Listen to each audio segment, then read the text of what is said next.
یا بنی اسرائیل اذکروا نعمتی التی انعمت علیکم، اے بنی اسرائیل، اسرائیل کو سمجھ لیجئے یہ مرکب لفظ ہے، اسر اسی سے اسیر بنا ہے، اسیر جو کسی کا قیدی ہوتا ہے، ایل عبرانی میں اللہ کے لیے ہے، اور اسرائیل کا ترجمہ ہے عبداللہ، اللہ کا غلام، اللہ کے ساتھ بندھا ہوا اس کی اطاعت کے قلاتے کے اندر۔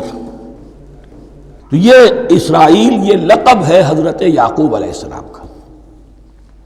ان کے 12 بیٹے تھے، 12 بیٹوں سے جو نسل چلی وہ بنی اسرائیل ہیں، انہی میں حضرت موسیٰ کی بعثت ہوئی اور تورات انہیں دی گئی، پھر یہ ایک بہت بڑی امت بنے۔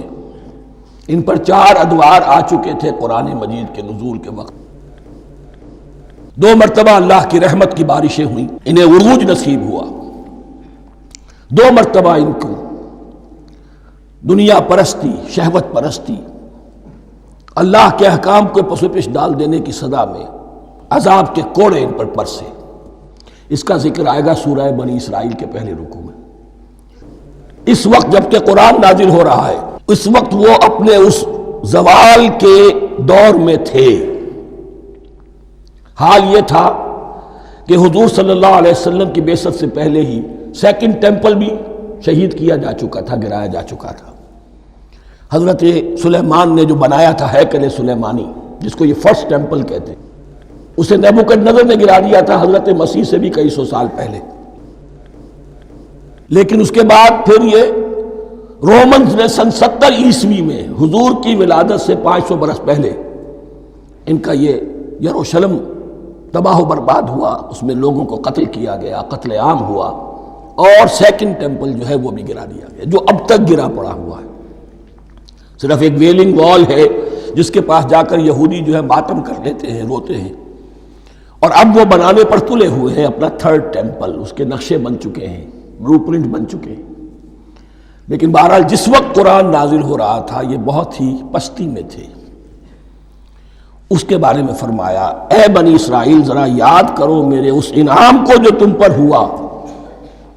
وہ انعام کیا ہے؟ میں نے تمہیں اپنی کتاب دی، نبوت سے سرفراز فرمایا، اپنی شریعت تمہیں عطا فرمائی، تمہیں داؤد، تمہارے اندر داؤد اور سلیمان جیسے بادشاہ اٹھائے جو بادشاہ بھی تھے، نبی بھی تھے۔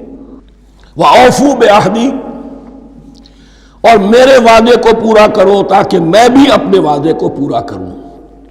یہ وعدہ ہے جو کتاب استثناء جو ہے اولڈ ٹیسٹمنٹ کی، ڈیوٹرانومی، اس کے 18ویں باب کی آیت نمبر 18 اور 19 میں ہے۔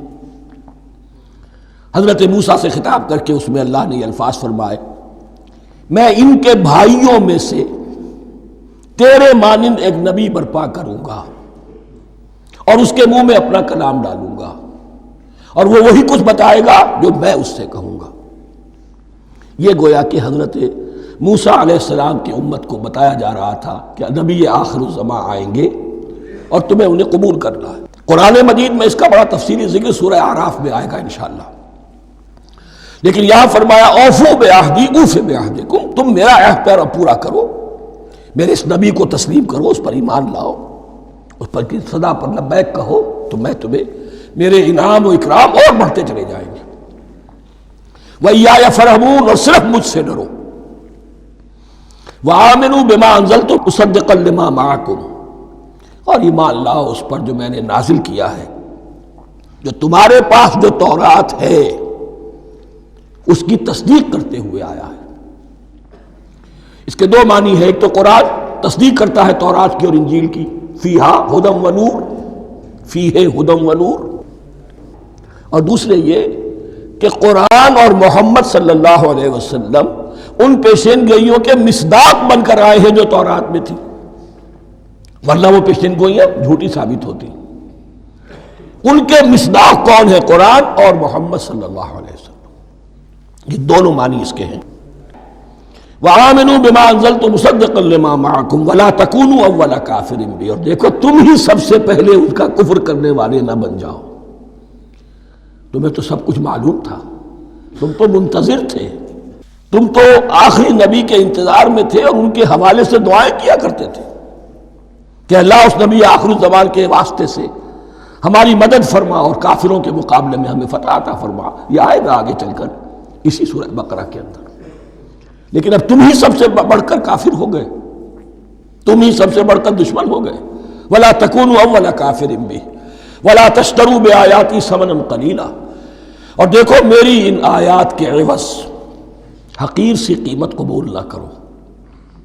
یہ آیات الہیہ ہیں، ان کو رد کر رہے ہو کس لیے؟ ہماری مسندیں، ہماری حیثیت، ہماری چودراہٹیں، کہیں ان پر کوئی آنچ نہ آ جائے. حقیر سی چیزیں، یہ صرف اس دنیا کا سامان ہے، اس کے سوا کچھ نہیں. وَلَا تَشْتَرُوا بِآيَاتِي ثَمَنًا قَلِيلًا وَإِيَّايَ فَاتَّقُونِ، اور صرف مجھ سے تقوی اختیار کرو، میرا تقوی اختیار کرو. وَلَا تَلْبِسُوا الْحَقَّ بِالْبَاطِلِ وَتَكْتُمُوا الْحَقَّ وَأَنْتُمْ تَعْلَمُونَ، اور نہ گڈمڈ کرو حق کے ساتھ باطل کو، اور مت چھپاؤ حق کو ذرا حالے کہ تم جانتے ہو. یہ بات اچھی طرح نوٹ کر لیجیے. جانتے بوجھتے کر، ایک ہے مغالطے میں کرنا، وہ ضلالت ہے، گمراہی ہے. ایک جان بوجھ کر کرنا، حق کو پہچان کر اسے رد کرنا، یہ پھر اللہ تعالیٰ کے غضب کو دعوت دینا ہے. wrath of اللہ، اس کی غضب کو دعوت دینا ہے کہ حق کو پہچان کر اس کی نفی کی جائے. وَأَنْتُمْ تَعْلَمُونَ. علماء یہود قرآن مجید میں آگے چل کر آئے گا ایسے پہچانتے تھے محمد کو اور قرآن کو جیسے اپنے بیٹوں کو، یعرفونہ کما یعرفون ابناہم، ایسے پہچانتے جیسے اپنے بیٹوں.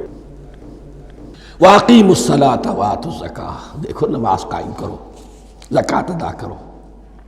وَارْكَعُوا مَعَ الرَّاكِعِينَ، اور جھکنے والوں کے ساتھ جھکو. یہ اول تو رکوع کو انہوں نے اپنے ہاں سے خارج کر دیا تھا، ثانیاً باجماعت نماز ان کے ہاں ختم ہو گئی تھی. وَارْكَعُوا مَعَ الرَّاكِعِينَ، جماعت باجماعت نماز کی طرف اشارہ ہے. أَتَأْمُرُونَ النَّاسَ بِالْبِرِّ وَتَنْسَوْنَ أَنفُسَكُمْ، کیا تم لوگوں کو نیکی کا حکم دیتے ہو، تقویٰ کی، پارسائی کی تعلیم دیتے ہو؟ میں کہہ رہا ہوں نا کہ اصل میں مخاطب کون ہے؟ علماء یہود.